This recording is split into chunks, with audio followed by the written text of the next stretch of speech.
ನಾಗೇಂದ್ರ ರಾಜೀನಾಮೆಗೆ ಹೈಕಮಾಂಡ್ ಹಿಂದೇಟು ಹಾಕ್ತಾ ಇದೆ. ರಾಜೀನಾಮೆ ಯಾಕೆ ಪಡೆಯಬೇಕು ಅಂತ ರಾಹುಲ್ ಗಾಂಧಿ ಹೇಳಿಬಿಟ್ರಂತೆ.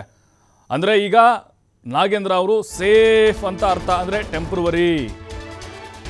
ನಾಗೇಂದ್ರ ಬೆಂಬಲಕ್ಕೆ ಕಾಂಗ್ರೆಸ್ ವರಿಷ್ಠ ನಾಯಕರು ನಿಂತ್ಕೊಂಡಿದ್ದಾರೆ, ಬೆನ್ನೆಲುಬಾಗಿದ್ದಾರೆ, ಬಂಡೆ ಥರ ನಿಂತ್ಕೊಂಡಿದ್ದಾರೆ. ಯಾಕ್ರಿ ರಾಜೀನಾಮೆ ಕೊಡಬೇಕು ಅಂತ ರಾಹುಲ್ ಕೇಳಿದಾರಂತೆ. ಅಂದರೆ ಇಲ್ಲಿ ನಾಗೇಂದ್ರ ಅವರು ಪವರ್ ಗೊತ್ತಾಗ್ತಾ ಇದೆ ಮತ್ತು ಅವ್ರಿಗೆ ಹೈಕಮಾಂಡ್ ಶ್ರೀರಕ್ಷೆ ಇದೆ. ನೋಡಿ ಎಷ್ಟರ ಮಟ್ಟಿಗೆ ನಾಗೇಂದ್ರ ಅವರು ಈಗ ಹೈಕಮಾಂಡ್ ಮುಂದೆ ತಮ್ಮ ಕೆಲವೊಂದಿಷ್ಟು ವಿಚಾರಗಳನ್ನು ಹೇಳಿದ್ದಾರೆ ಅಂತ. ಅಂದರೆ ಅವರು ಕೂಡ ದಾಖಲೆಯನ್ನು ತೆಗೆದುಕೊಂಡು ಹೋಗಿದ್ದರು. SIT ಅವರಿಗೆ ಕ್ಲೀನ್ ಚಿಟ್ ನೀಡಿದೆ. BJP ರಾಜಕೀಯಕ್ಕೆ ಮಣಿಯೋದು ಬೇಡ, ಖಡಕ್ ಆದಂಥ ಒಂದು ಸಂದೇಶ ಹೋಗಿದೆ BJP ಅವರಿಗೆ. ಈಗ ಯಾವುದೇ ನಿರ್ಧಾರವನ್ನು ಹೈಕಮಾಂಡ್ ಇಲ್ಲಿವರೆಗೂ ಕೈಗೊಂಡಿಲ್ಲ. CM DKಶಿಗೆ ಹೈಕಮಾಂಡ್ ನಾಯಕರು ಸೂಚನೆಯನ್ನು ಕೊಟ್ಟಿದ್ದಾರೆ. ನೋಡಿ ಹಿಂದೇಟು ಹಾಕ್ತಾ ಇದೆ ನಾಗೇಂದ್ರ ರಾಜೀನಾಮೆಗೆ ಹೈಕಮಾಂಡ್ ನಾಯಕರೇ. ರಾಹುಲ್ ಗಾಂಧಿ ಅವರೇ ಬೇಡ ಅಂದಿದ್ದಾರಂತೆ. ಇನ್ನು ಮುಗಿತಲ್ಲ ಅಲ್ಲಿ, ಅವರೇ ಹೇಳಿದಾರಂದರೆ ರಾಜೀನಾಮೆ ಪ್ರಶ್ನೆನೇ ಬರೋದಿಲ್ಲ. ಅಂದರೆ ನಾಗೇಂದ್ರ ಸದ್ಯಕ್ಕೆ ಬೀಸೋ ದೊಣ್ಣೆಯಿಂದ ಪಾರಾಗಿದ್ದಾರೆ.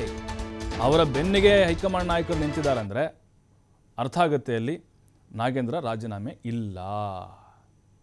ನೋಡಿ ಹಿಂದೆ ಮೂಡಾ ಕೇಸ್ನಲ್ಲಿ ಸಿದ್ದರಾಮಯ್ಯ ವಿರುದ್ಧ ಗವರ್ನರ್ ಪ್ರಾಸಿಕ್ಯೂಷನ್ ಅನುಮತಿ ನೀಡಿದರು. BJP ಪಾದಯಾತ್ರೆ ನಡೆಸಿತು. ಕೋರ್ಟ್ನಲ್ಲಿ ಪ್ರಕರಣ ಬಿದ್ದೋಯಿತು. ನಾಗೇಂದ್ರ ಅವರ ಬಲಿಪಶು ಮಾಡೋದು ಬೇಡ ಅಂತ ಹೈಕಮಾಂಡ್ ಹೇಳಿದೆ. ರಾಜೀನಾಮೆ ಪಡೆಯುವಂತೆ ಒತ್ತಡವನ್ನು CM DKಶಿ ಹೇಳ್ತಾ ಇದ್ದಾರೆ ಅನ್ನುವಂಥ ವಿಚಾರಗಳು.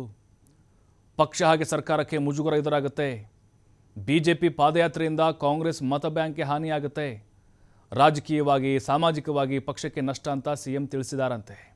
ಇನ್ನು ಅವ್ರ ಮಾತಿಗೆ ಹೈಕಮಾಂಡ್ ಮಣೆ ಹಾಕಿಲ್ಲ. ಯಾವುದೇ ನಿರ್ಧಾರವನ್ನು ಕೂಡ ಹೈಕಮಾಂಡ್ ಈವರೆಗೂ ಕೈಗೊಂಡಿಲ್ಲ. ಅಂದರೆ ನಾಗೇಂದ್ರ ಪ್ರಭಾವಿ ನಾಯಕರಿ. ಕಲ್ಯಾಣ ಕರ್ನಾಟಕ ಭಾಗದಲ್ಲಿ ಬಳ್ಳಾರಿಯ ಭದ್ರಕೋಟೆಯನ್ನು ಛಿದ್ರ ಮಾಡಿದಂಥವ್ರು BJPಯದ್ದು.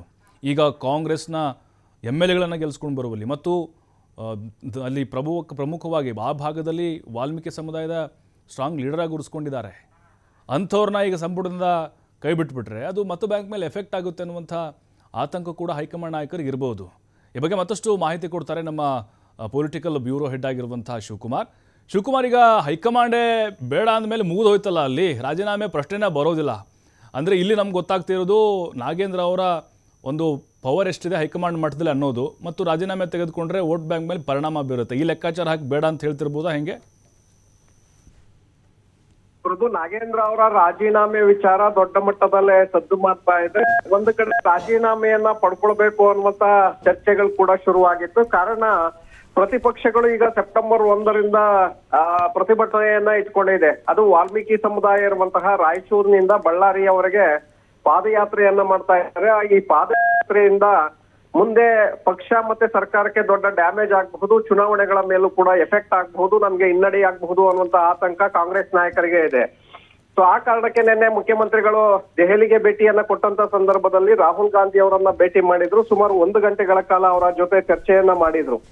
ಪಕ್ಷ ಮತ್ತೆ ಸರ್ಕಾರಕ್ಕೆ ಆಗ್ತಾ ಇರುವಂತಹ ಮುಜುಗರ, ಹಾಗೆ ಪ್ರತಿಪಕ್ಷಗಳು ಸೆಪ್ಟೆಂಬರ್ 1ರಿಂದ ನಡೆಸ್ತಾ ಇರುವಂತಹ ಪ್ರತಿಭಟನೆ, ಎಲ್ಲ ವಿಚಾರಗಳನ್ನು ಕೂಡ ರಾಹುಲ್ ಗಾಂಧಿ ಅವರ ಗಮನಕ್ಕೆ ತಂದಿದ್ರು.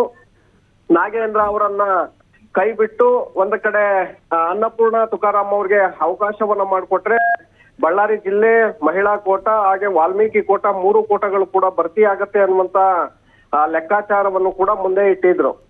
ಜೊತೆಗೆ ಒಂದು ಖಾಲಿ ಸ್ಥಾನವನ್ನ ಕೃಷ್ಣಪ್ಪ ಅಥವಾ ಬಸವರಾಜ್ ಶಿವಣ್ಣ ಅವರಿಗೆ ಕೊಡಬಹುದು ಅನ್ನುವಂತ ಲೆಕ್ಕಾಚಾರವನ್ನು ಕೂಡ ಮುಂದೆ ಇಟ್ಟಿದ್ರು. ಒಂದಿಬ್ಬರು ಹಾಲಿ ಸಚಿವರನ್ನ ಕೈ ಬಿಟ್ಟು ಆ ಜಾಗಕ್ಕೆ ಯಾರು ತೀವ್ರವಾಗಿ ಅಸಮಾಧಾನವನ್ನ ಹೊರಹಾಕ್ತಾ ಇದ್ದಾರೆ ಅಂತವರಿಗೆ ಅವಕಾಶವನ್ನ ಮಾಡಿಕೊಡೋಣ ಅನ್ನುವಂತ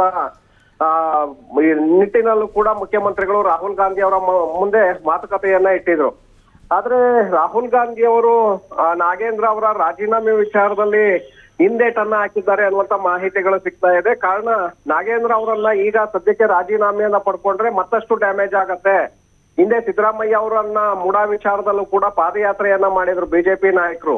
ಸೊ ಆ ಸಂದರ್ಭದಲ್ಲಿ ಕೋರ್ಟ್ ನಲ್ಲೇ ಪ್ರಕರಣ ಬಿದ್ದು ಹೋಗಿತ್ತು. ಈಗ ನಾಗೇಂದ್ರ ಪ್ರಕರಣ ಕೂಡ SITಯಲ್ಲಿ ಕ್ಲೀನ್ ಚಿಟ್ ಸಿಕ್ಕಿದೆ, ಲೋಕಾಯುಕ್ತದಲ್ಲಿ ಕೂಡ ಕ್ಲೀನ್ ಚಿಟ್ ಸಿಕ್ಕಿದೆ. ಹಾಗಾಗಿ ಕೋರ್ಟ್ ನಲ್ಲಿ ನ್ಯಾಯಾಲಯದಲ್ಲಿ ಅವ್ರಿಗೆ ಜಯ ಸಿಗಬಹುದು. ಹಾಗಾಗಿ ಸದ್ಯಕ್ಕೆ ನಾಗೇಂದ್ರ ಅವರ ರಾಜೀನಾಮೆಯನ್ನ ಪಡ್ಕೊಳ್ಳೋದು ಸರಿಯಲ್ಲ. ರಾಜೀನಾಮೆಯನ್ನ ಪಡ್ಕೊಂಡ್ರೆ ಈಗ ಆಗಿರುವಂತಹ ಡ್ಯಾಮೇಜ್ಗೆ ಮತ್ತಷ್ಟು ಡ್ಯಾಮೇಜ್ ಹೆಚ್ಚಾಗತ್ತೆ ಅನ್ನುವಂತ ವಿವಾದವನ್ನ ರಾಹುಲ್ ಗಾಂಧಿ ಅವರು ಮುಖ್ಯಮಂತ್ರಿಗಳ ಮುಂದೆ ಇಟ್ಟಿದ್ದಾರೆ ಅನ್ನುವಂಥದ್ದು ಇದೆ. Okay. ಹಾಗೆ ಸಂಪುಟ ವಿಸ್ತರಣೆ ಅಥವಾ ಸರ್ಜರಿ ಮಾಡಬೇಕು ಅನ್ನುವಂತಹ ಮುಖ್ಯಮಂತ್ರಿಗಳ ಬೇಡಿಕೆ ಏನಿತ್ತು ಅದಕ್ಕೂ ಕೂಡ ರಾಹುಲ್ ಗಾಂಧಿ ಅವರು ಸದ್ಯಕ್ಕೆ ಒಪ್ಪಿಗೆಯನ್ನ ಕೊಟ್ಟಿಲ್ಲ ಅನ್ನುವಂತ ಮಾಹಿತಿಗಳಿದೆ. ಕಾರಣ ವೇಣುಗೋಪಾಲ್ ಅವರು ವಿದೇಶಿ ಪ್ರವಾಸದಲ್ಲಿದ್ದಾರೆ, ಖರ್ಗೆ ಅವರು Yes. ಬೆಂಗಳೂರಿನಲ್ಲಿದ್ದಾರೆ. ಇಬ್ಬರು ಬಂದ ನಂತರ ಇದ್ರ ಬಗ್ಗೆ ಚರ್ಚೆಯನ್ನ ಮಾಡೋಣ ಅಂತ ಹೇಳಿ ಮುಖ್ಯಮಂತ್ರಿಗಳಿಗೆ ಹೇಳಿ ಕಳಿಸಿದ್ದಾರೆ. ಪ್ರಭು, ಥ್ಯಾಂಕ್ ಯು ಶಿವಕುಮಾರ್ ಮಾಹಿತಿಗೆ.